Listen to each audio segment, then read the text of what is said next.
Hello, everybody. This is Phyllis Y. Whitley. If you have been spiritually victimized and traumatized, welcome to Spiritology Live, where I bring my #1 Amazon bestseller book to life. Each episode will be a raw, spiritual, metaphysical, holistic space of consciousness for self-healing as you learn how to break your religious shackles so you can master and manifest your promised land within today. Yes, today. Let's go. Hello, everyone. I tell you, this was a challenging week because so much stuff was happening. I had so many ideas. And you know, I guess that's what you go through when you have a podcast every week. And I could imagine you having it every day, because when things come up in situation or just royal events, you have something to talk about. So what I'm going to do is I will recap that we talked about narcissists and last week, and that was heavy. That was very heavy. And I'm pretty sure it touched home for so many people. So you can always leave a comment on how you release your narcissist. And that could be a narcissist emotions. It can be your attitude. Or if it's someone else, let me know. Because I will probably do a part 2, but not this week. This week, oh my goodness. Or should I say last week, so much happened. This podcast right now is being recorded on the 1st of April. So I usually come in to let you know how to release your shackles and live in the promised land. And I also told y'all the week before how that religious shackle or religious seed, and it don't have to be a religious seed, it's just that seed that comes to stop you from living in your promised land. And where can you find the seed? I named many things. One of the things I named was Hollywood, entertainment industry. Well, I asked y'all all to go back and listen to my other podcast, because every single one of those was a revelation for a divine time and a divine connection for you to understand how to release your shackles.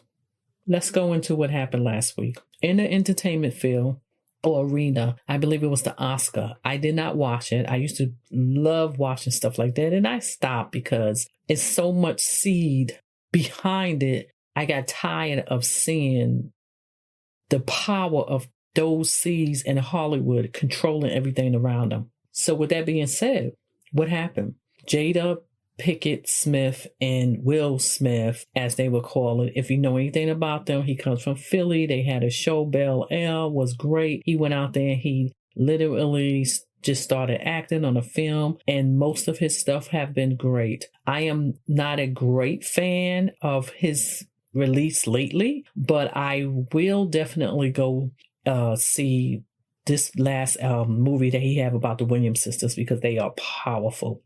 With that being said, they are always the ridicule of the tabloids or the comedians like Chris Rock, because, you know, their family is, I'm going to say, like the Adam family is different. And that's not to insult them, but just say that they have a different family, a different way that they brought their kids, a different way that their kids was manifested. That's keeping a lot of people looking sideways. Now, I am not here to tell her how to raise their kids, but I will say everything, if you have been listening to my podcast, manifests after its own kind. So what happened is, supposedly Chris Rock said a joke about his wife, and it turns out that she had alopecia, and Chris Rock didn't know that, but he's a comedian. And I always have known, because I love to go to comedy shows, and I'm not going to sit in the front. I don't care how bad I think I look. I'm not going to sit nowhere where that comedian can see me. But at the same time, this is Hollywood, and he have been accused of constantly picking on Will Smith. Okay? They have some proof out there. During this session, he literally said something about his wife, and because she has a hair problem. Yeah, she have a hair problem. And some of y'all think, oh my goodness, how could she have a hair problem and she got all this money? I thought so too, because I know I had a hair problem after I went through whatever I went through years ago and got it somewhat corrected. So, you just imagine with all that money, it should be like a done deal. Whatever. So he took it, and Chris Rock, and made a joke of it. Now, what I'm going to talk about is we're going to go back to the sea. We're going to stay on my podcast. And one of the things I heard, they said Denzel Washington said that when he quoted that, when you are at your highest moment, be careful because that's when the devil come in. Now, I'm here to say, I have heard this from Christians from the day I walked into the church and the day I walked out the church. And I have nothing against churchgoers, but if you are part of the church, that's all you have heard.